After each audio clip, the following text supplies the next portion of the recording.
Good afternoon, everyone, and thank you for being here and tuning in. Today we'll have our situational update from Commissioner Morrison, hear from General Roy from FEMA, and get a transportation update from Secretary Flynn.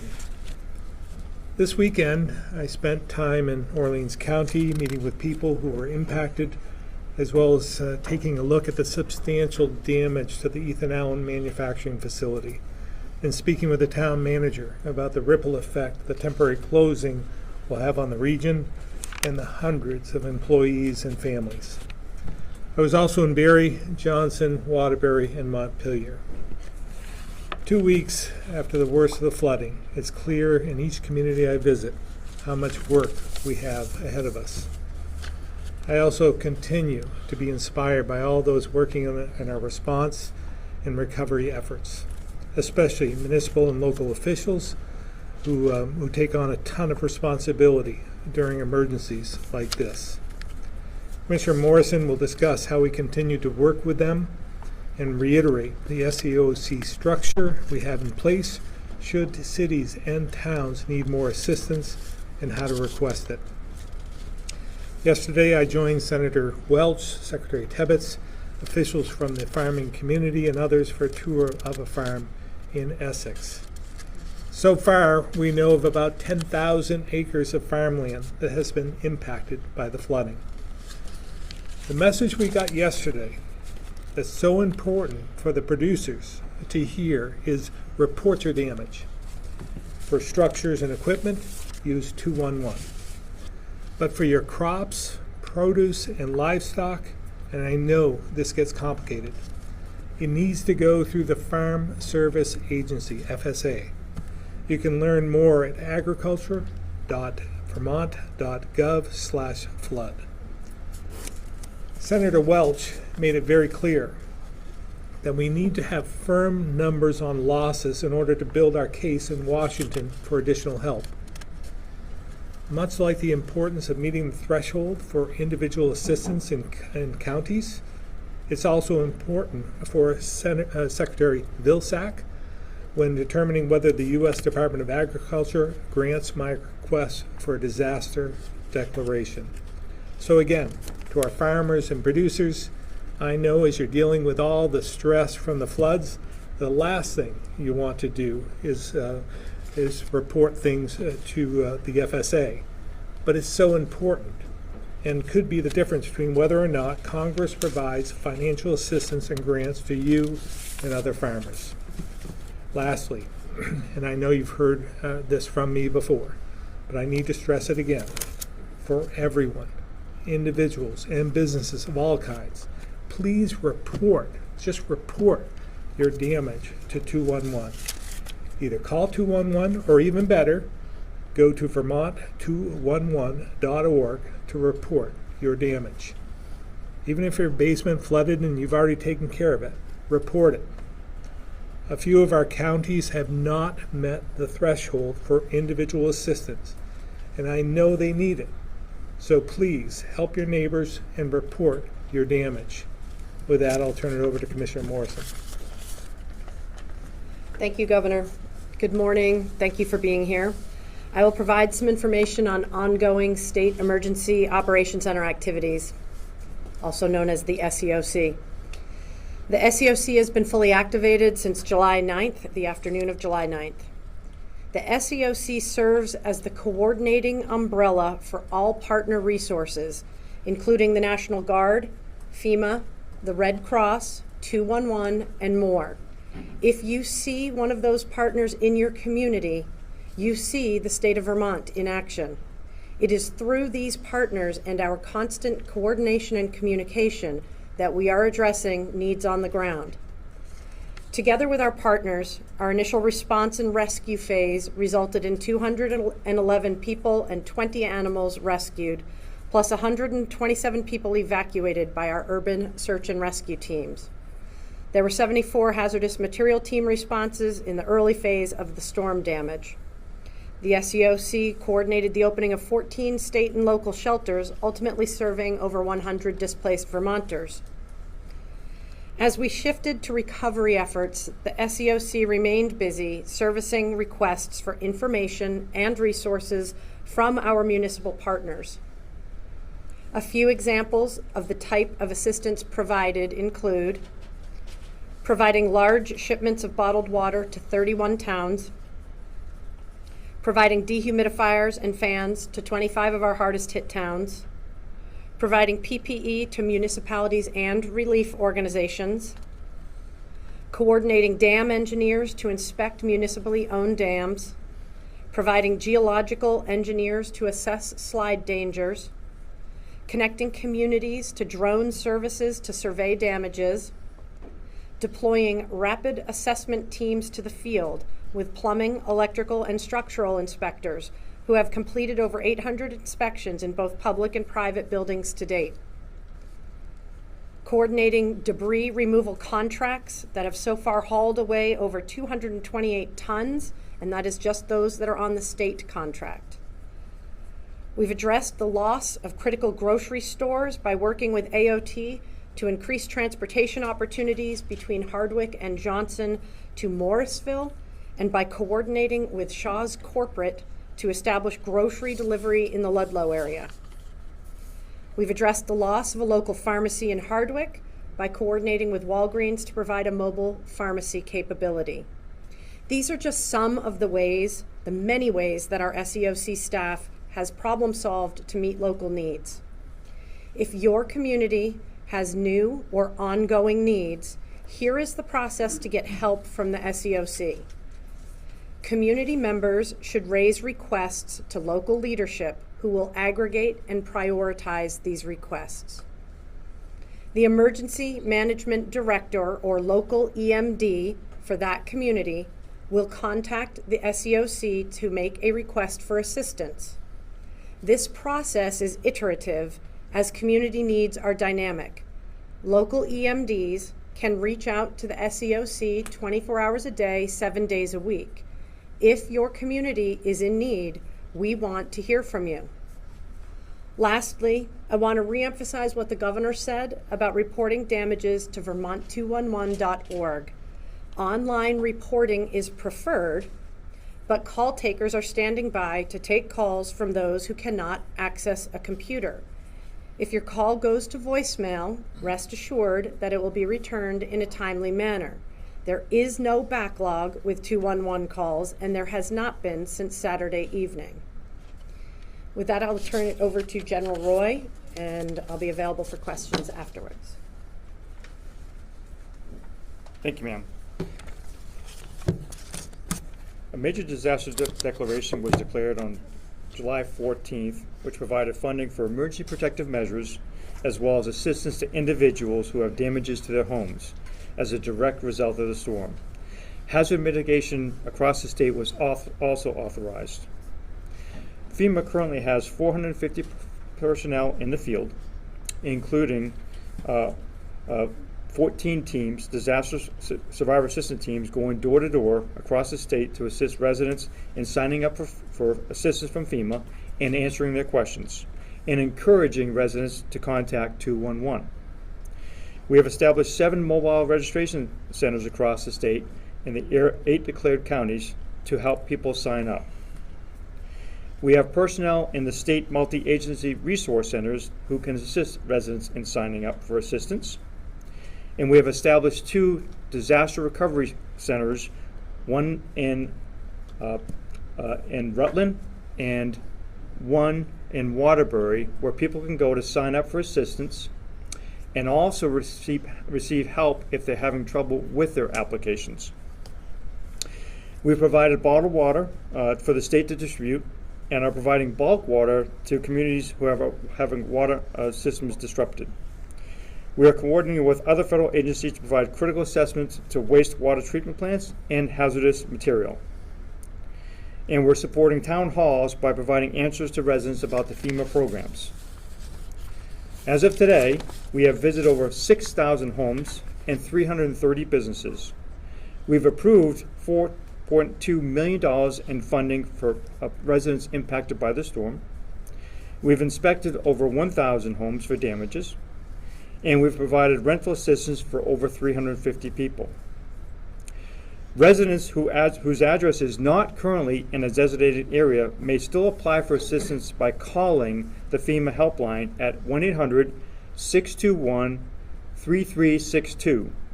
1-800-621-FEMA.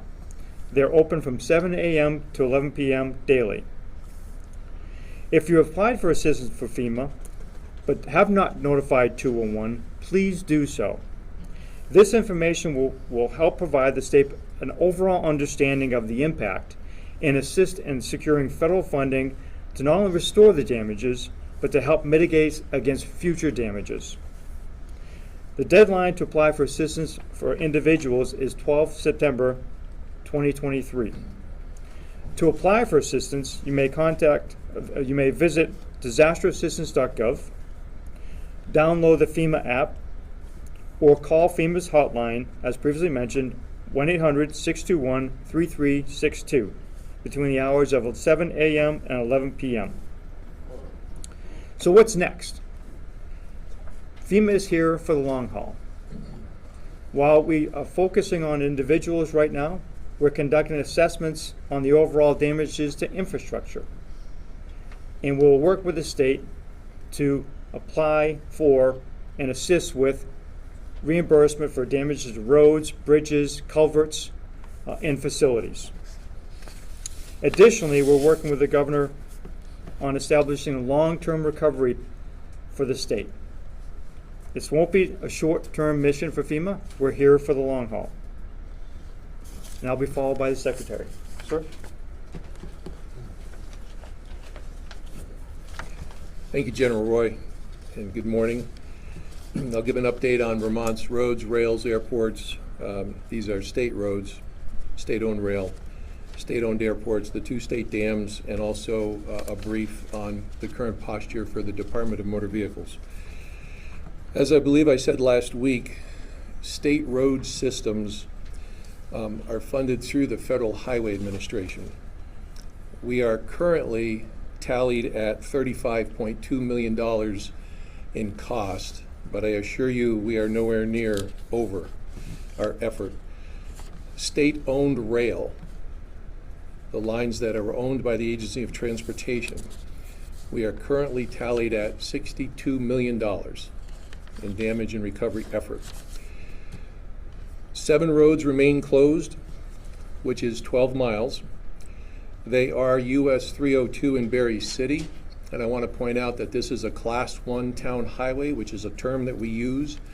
The closure is orchestrated by the city of Berry in this case because of the local cleanup effort going on in that area. And we continue to work with them to see if there's any further assistance that AOT can provide to get that closure opened sooner. The work going on, as I think you probably know in that area, is some minor pavement repair and muck and cleanup operations in that stretch of Berry. I-91 in Hartford, the I-91 northbound exit 10A ramp to I-89 southbound into the state of New Hampshire. That is closed, has been for a while now, due to slope stabilization concerns on the right-hand side of the road as you're heading into New Hampshire. Vermont 131 in Wethersfield at the junction of Vermont 106 to Cavendish and the junction of Vermont 103. Multiple sites along that road have washed out. Vermont 12 in Montpelier, this also is a Class 1 town highway. The closure is controlled by the city of Montpelier. It is between Berry Street and School Street, and we will work in R with the city itself, and if there's anything that AOT can do to help that closure come down quickly or as quickly as possible, we will do that. Vermont 30 at Bridge 42 in Jamaica, between Vermont 100 and Amden Road. We will be installing a temporary bridge once that is in and the approaches are completed. That road could be reopened, but I do not have a time on that just yet. Vermont 110, which is a bridge 12 in Chelsea north of Upper Valley Road. Again, that needs a temporary bridge installed, which is part of the reason that route is closed. and Vermont 113, Bridge 11 in Vershire, I think one of the first that I mentioned a few weeks ago, closed between Darling Hill and Vershire Center Road. Again, a temporary bridge structure will be brought in for that. 10 state roads remain partially open. We did have to close one lane last night of Vermont 15 in Johnson due to a landslide. Vermont 15 is open, but at that place in Johnson, it is restricted to one lane. The remainder of partially open roads are US 4 in Hartford, Vermont 125 in Ripton, two locations on Vermont 25 in Ripton, Vermont 103 in Cavendish, Vermont 107 in Stockbridge, US 4 in Bridgewater, Vermont 12 in Berlin, as I mentioned, Vermont 15 in Hardwick, and Vermont 110 in Chelsea. We did succeed in opening 2 roads in the last 24 hours. Vermont 100 in Jamaica, and I'm pleased to report Vermont 100 in Bridgewater, which was the damage received on Friday the 7th of July that the governor and I witnessed the day after. That is open to one lane. To date, 129 roads have reopened since the storm began. We currently have 3 bridges, as I mentioned, that need temporary structures. They are Vershire, Chelsea, and Jamaica. We have conducted 475 bridge inspections across the state of Vermont, both on state bridges and town bridges. 46 were done yesterday. 296 of these inspections produced what we call findings. A finding means that we will have to go back at some point to do some follow-up work, but that does not mean that the bridge is compromised or that it is unsafe. The Washington County Railroad from Montpelier Junction to Websterville. The national contracting firm R.J. Corman has over 50 employees working on that stretch of rail. I'm pleased to tell you that as of 10:30 this morning, an engine made it from Montpelier Junction to the roundabout by McGee Ford. There were some rail cars that have been stranded there, and those are able to now get out to the main line. We do not have a completion date from that location up through to Websterville. So that 11 miles will remain out of service. The Green Mountain Railroad from Bellows Falls to Rutland. I reported last week that we did have a win with 25 miles of that line opened from Bellows Falls to Ludlow. That is able to now serve the talc mill in Ludlow, Vermont. There were 2 landslides in Chester on that line last night. So we are closely watching what the hillsides are doing, but at this time they did not close that route. 27 miles, however, of the Green Mountain do remain closed from Ludlow to Rutland. Today, we have increased our contractor count by 9. We are working with 50 contractors across Vermont. This is just AOT. We are actively working with 13 towns. Just the other day, we pushed out $6.9 million in town highway grant funding that otherwise would not have gone out till October. And we will look at future payments on an accelerated basis as well. Those are typically made quarterly. I'd like to speak a moment about the posture at the Department of Motor Vehicles. Montpelier office remains closed to the public in all online services, mail transactions, and support for all of our business partners, which include Vermont dealerships, Vermont inspection stations, AGC, commercial trucking industry, and such, are being supported internally from the location on State Street, including driver improvement functions, hearings, suspensions, and reinstatements. The Dummerston satellite office will remain closed through August to allow staff to support the other southern satellite offices. The other physical locations for DMV, Newport, South Burlington, Rutland, Springfield, and Bennington and White River, remain open to the public as scheduled. You can find their hours of operation on the DMV website at www.dmv.vermont.gov. We continue to encourage our residents to use the DMV online service for registration renewals, license renewals, and temporary registrations for purchases of all vehicles. By using these tools, you will receive a temporary document to support your transaction. It's also important to remember that registration and license renewals have been extended for 60 days under the governor's emergency order. This also includes out-of-state registrations that otherwise would have had to transfer to Vermont. And lastly, I'll say that any mail that may have been at the Montpelier Post Office the day of the flood is not accessible. It is undetermined how much, if any, mail for DMV was lost. We believe this may be impacting from July 4th to July 10th. All business partners are being contacted for that awareness, and the impact on other customer mail and transactions is undetermined at this time. Thank you. Thank you, Secretary, and we'll now open up to questions. Governor, for counties like Orleans County, what is the threshold for people to report to actually receive that individual assistance? Yeah, again, it's a very, and I'll let General Roy talk about this a little bit more, but it really is a very complicated formula, and some of it has to do with the number of people in the county and the poverty level and so forth and so on. Everything gets mixed in, and then they determine whether we meet the threshold or not. So I don't think it's something that we can define from the podium, or maybe not at all in some respects. I think I can add more to what you said, sir. Thank you, Governor. As the Governor said, it is a very complicated factor.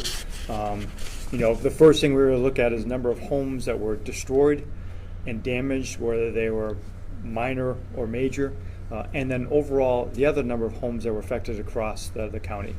And then, as the Governor said, what's the overall demographics for the county? What's the poverty level? What are the greatest challenges? Are there roads cut off that are impacting people's ability to go about their daily business? So there are a number of factors that FEMA looks at. And what's the concern there if a county like Orleans never makes that threshold? What does that mean for their recovery in the long term? Well, of course, the direct result is those individuals aren't eligible for FEMA assistance. And for the maximum grant that's available for FEMA is $41,000 based upon the damage. That's the maximum amount you can get. There's actually been 6 Vermonters who have received that already. And then it's everything from a couple $100s for potential damages for renters, et cetera. So that's the totality of it. And again, we encourage everybody to, if you've applied for assistance from FEMA, also contact 211. Can't emphasize that enough, because it gives the state a totality understanding of the damages and may help it secure additional funding to help mitigate in the days ahead. In the information that you've seen so far, is Orleans County close? So I can't speak to that. We have teams from the region who do that assessment, working closely with the state and locals, and then the state and the region work together, region out of Boston, submit the package to headquarters. So I can't speak to that, sir. This might be a question for Commissioner Morrison. Do you have a total tally for the number of people who have been displaced from their homes throughout the duration of this, including people staying with friends or family or in a hotel? So that last part is very hard to calculate. People who just went to a friend, a family, or went out of state and have not come back to their home. We have some numbers. I want to make sure that we get you the most accurate numbers we have. We are in the process of matching 211 data to FEMA numbers that might reflect whether we're, 211 and FEMA are receiving the same amount of reports and the same overall nature of what the report is. So I'll do my best to get back to you on that. Can you remind me, Jason? But I don't have a number off the top of my head. And clearly it's a very dynamic number. Some people left in the initial evacuations or just out of an abundance of caution and are now coming back. So displaced in the beginning might not be long-term displaced. It's a very dynamic number, but we will do our best to put our arms around something quantifiable for you. Thank you. You're welcome. With those with those displacements, there's been Vermonters across the state hesitant to report damages because they're worried about having to leave their homes. Is there any form of long-term plan on housing people if, say, it's really unhealthy for them to be back in those places?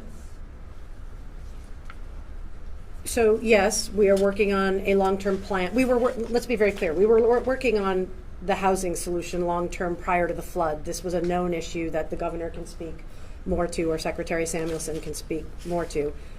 The flooding just increased the number of people who are going to be in need of either short-term or potentially long-term secure housing. So the short answer to your question is yes, we are actively planning, and there are no easy solutions for this situation. In terms of homes that may become uninhabitable because of mold and something else that happens as a result of the flood, that's going to be a dynamic number that we might not know the full extent of for 4 to 6, 8 weeks. And those people will be rolled into the number that we're working with. Governor, did you want to say more about that?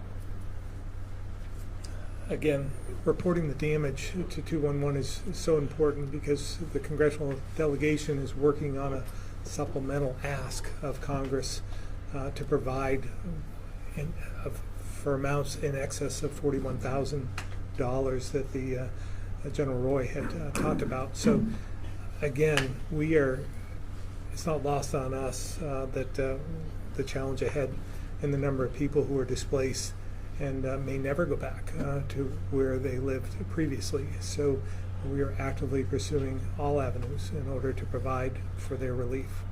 Secretary Flynn, I'm wondering, I just wanted to clarify, you mentioned $35 million. Could you tell us what that number represents?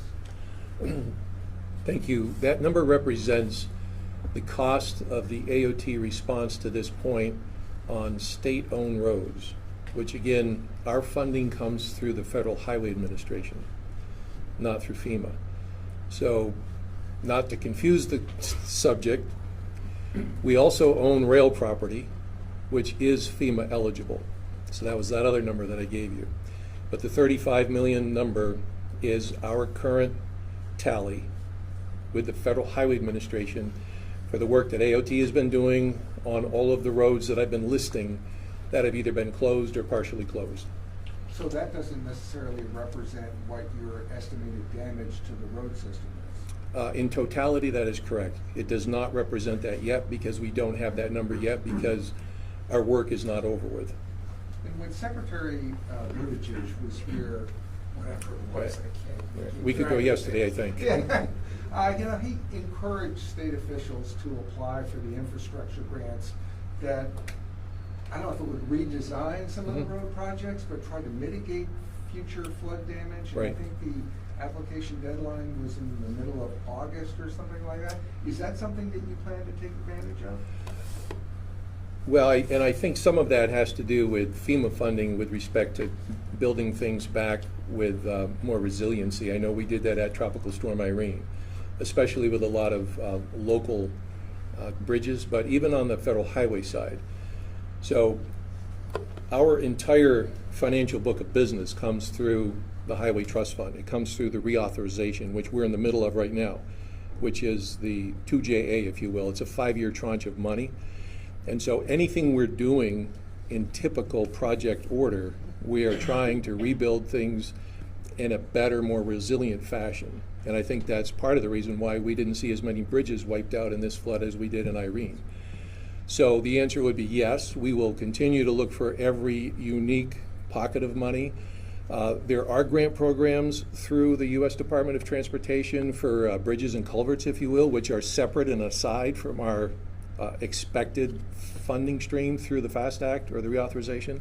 And we apply for these on a routine basis. We are very aggressive about applying for grants that are available. I just want to make sure everyone is clear on this. $35 million is just the initial response, getting the roads back open for now. That does not include permanent replacement of bridges and culverts and roadways and so forth and paving. It's just our initial response to date. So it's going to, the magnitude of that is going to be, many times over by the time we're done. Governor, what is, and maybe for the secretary too, what is your message to Vermonters who might be frustrated by the inconvenience of having to take sometimes quite a long way to? Yeah, I mean, there may be some frustration there, but put yourself in the place of someone who's displaced from their home, still mucking out their home in the city of Barre or in Montpelier, or their business. It pales in comparison. So a little inconvenience on the part of having to go around. At least you can get around. Some of these folks are suffering a great loss and can't even get into their homes to stay. The secretary actually just mentioned this or touched upon it, but the work that we did during Irene, bridges, culverts, replacing all of those, how much of a difference do you think that made? Or was this a different dynamic? I'll let the secretary answer part of that, but I know from experience seeing some of the disaster areas. I was one of the first to come into Brandon. As a matter of fact, I don't know if you remember, but there was a pizza business, pizza building that was right in the middle of Route 7. So I had orchestrated with someone I knew in the industry that was able to get a crane in, lift that out of the way because it was blocking the road. Now today, that culvert that went through there was undersized. So with the transportation dollars and the foresight, that was upgraded. And they didn't have the devastation and the damage this time around that they did then. So a lot of what we did after Irene helped. And that's the hardening, that's the mitigation measures that we need to continue to do. So we talk a lot about climate change, right? I mean, we talk about reducing our emissions, carbon emissions, and so forth. And that's good work, and that's something that we're focused on. But it has to be combined with an equal effort on mitigation. There's going to have to be buyouts. There's going to have to be replacement in using different technology and different strategies, so that we don't, because we know we're going to flood again in certain areas. But we can't just focus on just carbon emissions. We have to focus on mitigation. You mentioned buyouts. Do you mean buying people out of their homes? Yes. Or Yeah. where are you in the thought process on that? Well, I mean, we're 2 weeks into this, right? 2 weeks ago, we had the flooding. So first things first, trying to focus on the initial response. But we are having meetings, trying to determine what we do next and make sure that we're doing it for the right reasons. But that's why it's so important to have these discussions with our congressional delegation, because FEMA's not going to be able to take care of this. We're not going to be able to take care of this on our own. We're going to need congressional help with a supplemental bill in order to have move forward on some of these buyouts that we know are going to happen in the future. But we want to build back. We want to build back better and smarter, and make sure that we're investing in our downtowns and so forth, but doing it in a much different way. Will, would you mind explaining a bit the FEMA buyout process and how that works? That falls under our National Flood Insurance Program. And so each community who participates in the National Flood Insurance Program works with the region, in this case in Boston, to assess the homes and see the totality of the damage. And if the cost of repairing the home is more than just taking it down, then that's the decision that the community will make. So it's a community level decision. They establish the prices associated with the properties, and it's a collaborative effort. So would owners get fair market value for their home, or? It's up to each community as to how they assess the values of the homes. And if I could just add one thing on the mitigation discussion.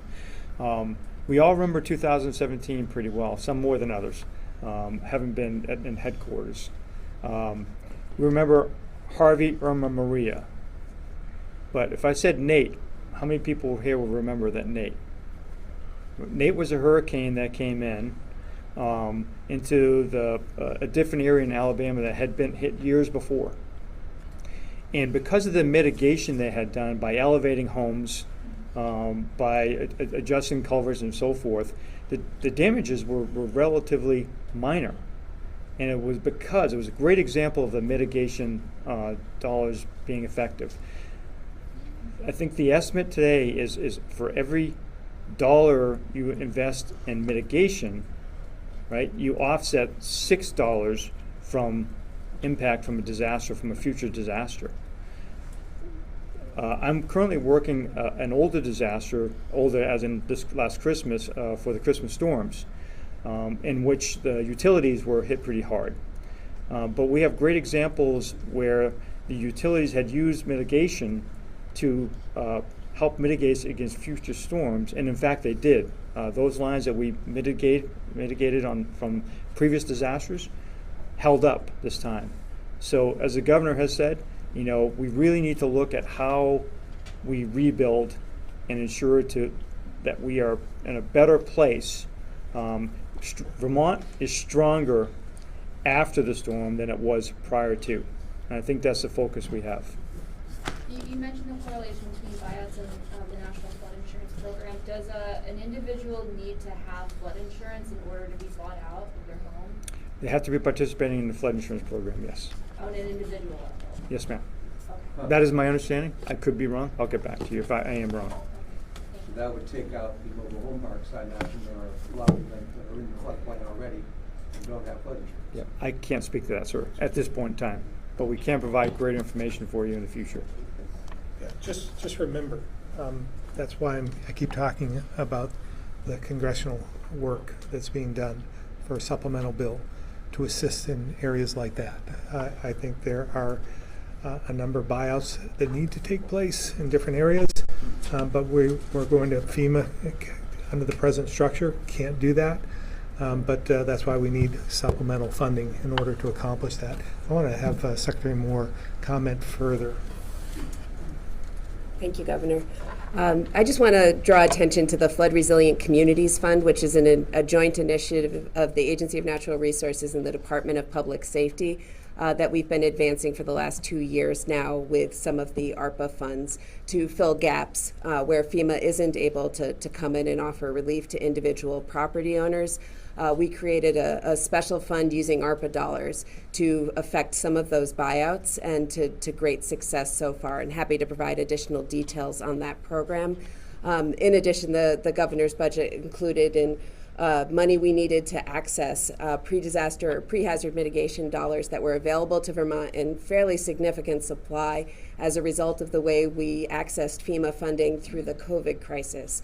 And so taken together, those two programs have given us tools we've never had in the past to do this work, and that is work we've been actively engaged in for the last 24 or so months, well in advance of this particular event.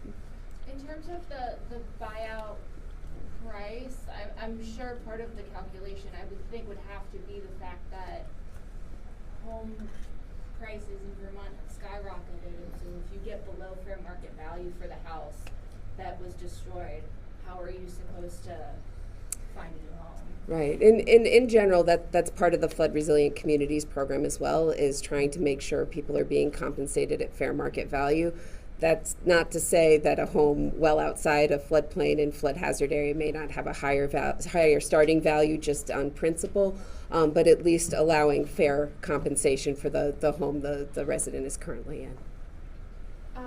Since manufactured homes were brought up, is the state thinking about putting together a concentrated program to focus on helping people in those communities? Like, I think there was one after Irene. Yeah, it's something that I was part of as well, and yes, we are actively pursuing that.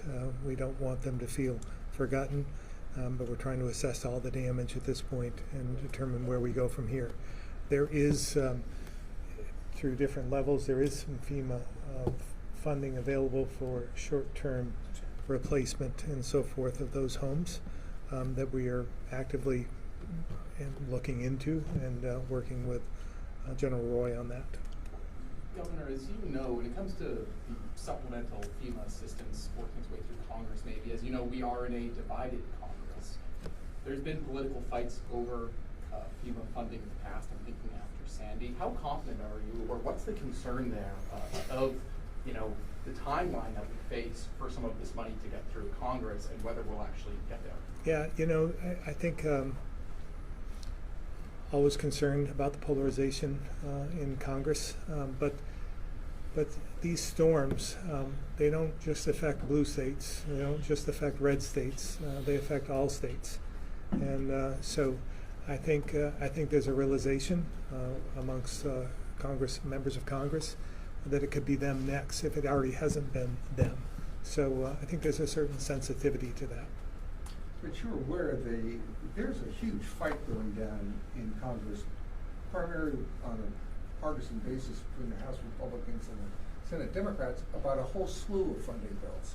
That this is just getting dumped in the middle of that enormous fight, and there are some people down there who are saying, we're not going to allocate additional money for disasters unless you cut somewhere else. I mean, do you really have confidence that this political system can solve this? Yeah, I don't know if I have as much confidence as is needed, but I think there is a realization. We'll take, for instance, there's been damage in northern New York. I know Representative Stefanik is looking into supplemental funding as well, right? So we have Senator Schumer, who represents the whole state. So I imagine that they might want to get together. We're having there's damage in New Hampshire. I don't know how much, but they may need some help as well. So when you regionalize this and cross party lines, I think anything is possible. And I think that we've proven that time and time again, whether it was Senator Grassley and Senator Leahy working together on many different initiatives to help one another out, with the realization that, again, these storms don't just go to a red state or a blue state.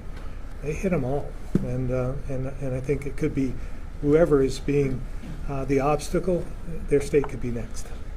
Would it be fair to say that you are absolutely depending on this congressional funding in order to make a recovery? No. We are going to make a recovery, but we can make a better recovery if we have additional funding. So again, FEMA has been very supportive of our efforts. The U.S. Secretary of Transportation has been very supportive of our efforts. There are pathways within the system now that will help us recover. We'll uncover every opportunity for us with funding and so forth that we can release to provide flexibility within state resources as well. So it's all hands on deck, and this would just help us make a better recovery, a fuller recovery, if we have congressional help. Governor, I'd like to talk about post offices and schools. The Montpelier post office had the same warning as the rest of us about the flood coming. Have you asked them, have they told you why they couldn't keep the mail high and dry? I have not. Okay. The other question I have is, how many schools do we have now that are so damaged that they may have difficulty reopening in late August? Yeah, I think Secretary Boucher, I think you had provided a couple of numbers, 6 or 7 schools that were heavily impacted. Sure, Governor. So currently we have 9 schools across the state that have reported major damage and another 13 that have reported minor damage. It's unclear, one of those that we know that has reported major damage, we think will be fine to open, which is Montpelier High School from what we're hearing, in the fall. One of the elementary schools on our radar is perhaps not going to be ready to open, but we're still trying to figure that out. This week, we're actually doing a much deeper dive now that some of the initial recovery work at the schools has been underway to really get a sense of that. So we're pretty done with an initial scan of how many schools across the state have been impacted, and now we're trying to get a much better sense of, okay, and is the impact going to affect the opening of school in, about a month or so? Is there a list of the schools that are affected? Yes, and we can get that to you as we could last time. There's just been a few more updates since the last time. Governor, there were some people looking at all the debris in downtown Montpelier and downtown Barrie, and I'm sure in many other communities around the state, wondering why it was taking so long to get the debris out of the downtown areas. And one of the contractors suggested to us that this stuff has all got to go to Coventry. I don't know if that's true. Is that true? Is this?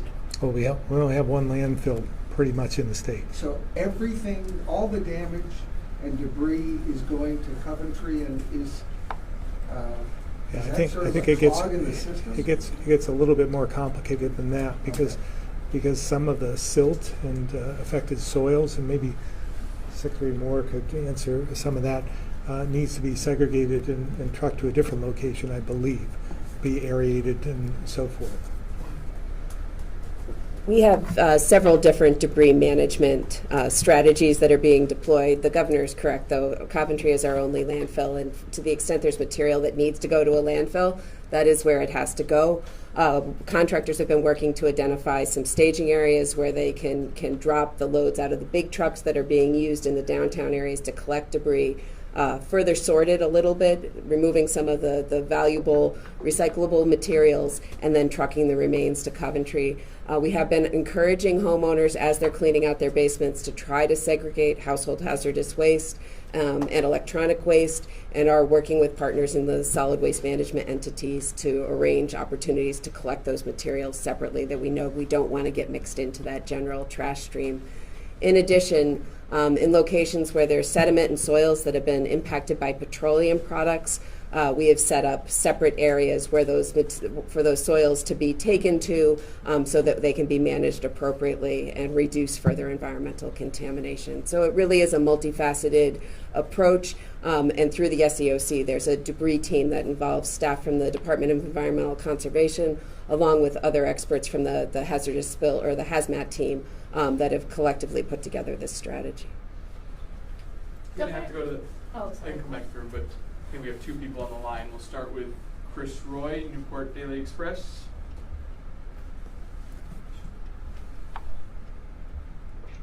Yes, good afternoon. I have no questions. Thank you. And Tim McQuiston, Vermont Business Magazine.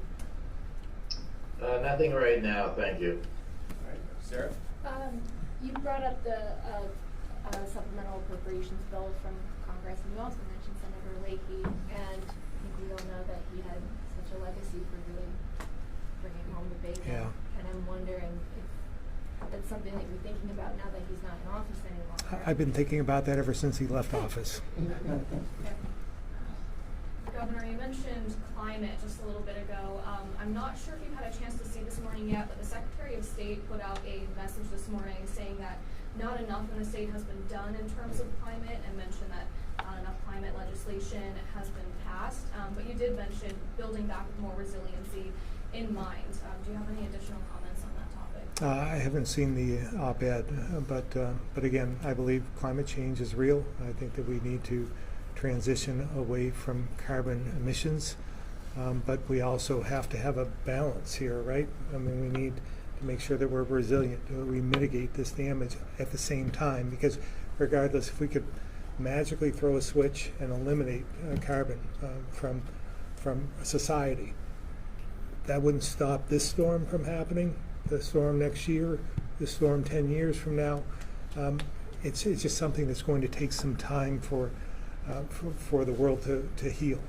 So we, at the same time that we're doing that work and transitioning, with electric vehicles and heat pumps and so forth, and upgrading our grids and electrical systems and so forth and so on, it takes time and money and resources and a workforce that can actually do the work. So at the same time we're doing that, we need really that resilience, the hardening, the mitigation steps in order to accomplish that. Anything you want to add to that? Governor, also speaking of some of the congressional money, but also I believe on Thursday there's going to be a joint hearing of House and Senate lawmakers talking about sort of where do we stand with this flood? Does the legislature need to get involved? What do you expect, or will you be making plans for maybe grant funding or anything in your upcoming budget? I know it's early, but where does the legislature? Yeah, I don't know, and we'll be testifying as much as we can on Thursday, and but we still have a lot of work to do with the recovery, and these just the initial response. We're still in the initial response phase and transitioning to recovery, so we'll update them as best as we can, and then we'll have to see where we're at as we move forward. We have funding available now. We're receiving help from FEMA and again transportation funds. So we feel we're in good shape from a financial standpoint today, but we're going to need some help in the future. With that funding, we talked a lot about state roads, but is there any grant funding or loans maybe from the state available for people who live on private roads who are responsible for fixing those culverts? Yeah, again, that would be over and above what FEMA covers, and it doesn't qualify under public assistance either. So that's one of those areas where we want you to report the damage so that we can get the magnitude of the amount to give our congressional delegation the tools they need to make the ask for what is it in totality, what is the damage in Vermont, and what's not covered. So that's why it's so important for people to keep reporting the damage they have and they suffer, even if they know they won't qualify today. It makes the case for supplemental funding. Is the state doing anything to hold accountable absentee landlords? My colleague has begun hearing reports from tenants whose landlords aren't picking up their phones, aren't coming to fix, really bad damage.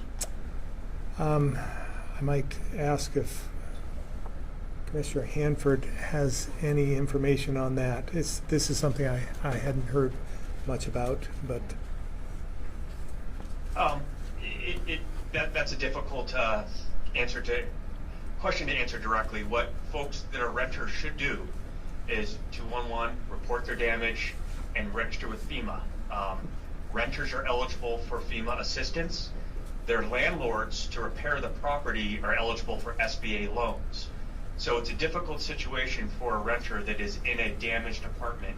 But the fact is that their property owner, their landlord, will need to fix that. And the renter is eligible for rental assistance to find temporary housing while the landlord fixes the property. The landlord is eligible for an SBA loan to fix the property at this point. So I heard a comment earlier about folks being afraid to report damages.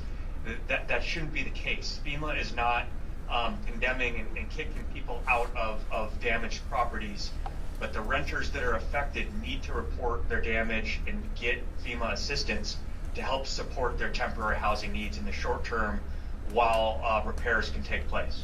Sarah, as well, if you have names, if anyone has names of these absentee landlords, please get them to us, and we'll do everything we can to make contact. I think that's important through public safety and otherwise. As far as, Commissioner, while I have you, as far as reporting damages to FEMA, if it's structural damage to the building that the landlord owns, I mean, shouldn't that be the landlord's burden to bear to coordinate with FEMA? That's a really big ask of someone who doesn't own the home. No, I think it's I think what Commissioner Hanford is talking about is personal belongings, anything that they might have lost within the home themselves, not the building. Okay. Right, exactly. The renter is eligible for FEMA assistance for temporary rental assistance to find a place to live temporarily. The landlord's responsible for fixing it. Under the process and the funding that exists now, that landlord goes to SBA to get a loan. So some of these landlords have also lost their property and their livelihood. And so FEMA looks at individual assistance for homeowners and for renters in two different ways. A rental property is a business and will be eligible for SBA loans. Time for maybe one or two more. Governor, was it announced, I guess, last week maybe that there'd be $20-ish million in grants for businesses through ACCD? Do you know when we might get more details? We're hoping Thursday. Thursday. Secretary Flynn, just a follow-up question. You mentioned license suspension hearings, so those are still happening? Correct. Yes. What if someone can't get to, like, physically get into their hearings? I would recommend they contact the DMV and try to get through to the hearing officer to at least describe what their situation is. Okay. Is there an estimate when DMV in Montpelier is going to be back up and operating for the public?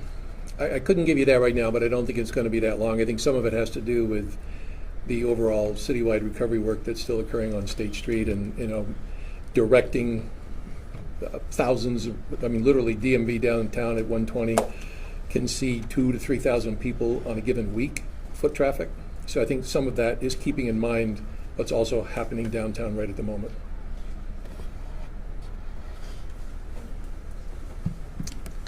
Yeah, any transactions, I found myself when I had to register a number of motorcycles over the last couple of weeks. I went online to do it. I hadn't done that before, but it's very easy to do.